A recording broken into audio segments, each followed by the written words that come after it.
অনুষ্ঠান করি, প্রোগ্রাম করি, এই যে সভাপতি সেক্রেটারি, এগুলো আসলে কোনো বিষয় না। এটা হলো একেবারেই বিশুদ্ধ বন্ধু সংগঠন।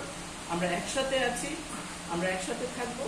আর যে প্রোগ্রামগুলো এগুলোতে একটা মানে শখের মধ্যে সবার সহযোগিতায় হয়ে যায়, কোনো না কোনোভাবে হয়, এবং আশা করি ভবিষ্যতে গুলোও হবে। সেখানে মানে সবার সহযোগিতা, যেমন আমি যখন গতবার আমাকে বললো তখন আমি নজরুলার মনে করেছিলাম যে তোমরা যদি সহযোগিতা করো তাহলে আমাকে এখানে কাউনালি দিও না, এটা আমার একার পক্ষে সম্ভব না। আজকেও আমি এখানে দাঁড়িয়ে বলছি যে এদের সহযোগিতা যদি না থাকে তাহলে এই আমাকে এই আবার এই দায়িত্বটা দেওয়া মানে কোনো কোনো কারণ কোনো কাজই হবে না, কারণ আমি একা এখানে কিছুই করি না।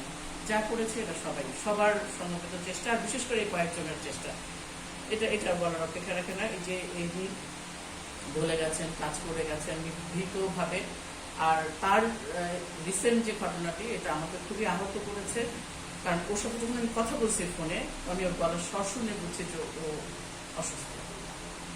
এবং এর আগে কিছুদিন আগে একবার আনসার্টেন ভাবে আমরা মানে কল্পনাকে হারিয়েছি। আসলে ব্যাপারটা আমার কাছে খুব কোনো না কোনোভাবে মনের মধ্যে ছুঁয়ে যায়। তো রাজুর গলার স্বরটা আমার কাছে খুবই আপসেট করছে আমাকে। আসলে এটা আমি আশা করবো বন্ধুরা সবাই, আমরা বয়স হচ্ছে, আমরা আমাদের স্বাস্থ্যের যত্ন রাখবো। আর এই যে মিলিত হব, মিলিত যে যেভাবে পারি। আসলে ওই যে নজরুল বলছিল যে অনেকে আসে নাই, আসতে পারে নাই, আসলে কিন্তু কিছু না কিছু সমস্যা আমাদের থাকে। আমাদের প্রাত্যহিক জীবনে আমাদের সংসার, বাচ্চা কাচ্চা, কারো না কারো প্রবলেম, এগুলো ম্যানেজ করেই আমরা আসি।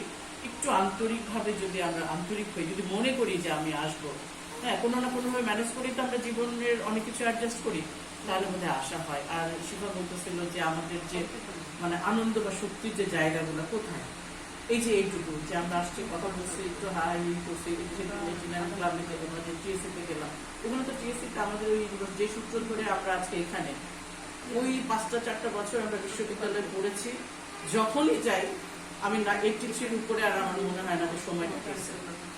জাকিয়ার সাথে যখন ঘুরছিলাম, জাকিয়াকে বলছিলাম যে জাকিয়া দেখো 33 বছর পার হয়ে গেছে আমরা মানে বিশ্ববিদ্যালয়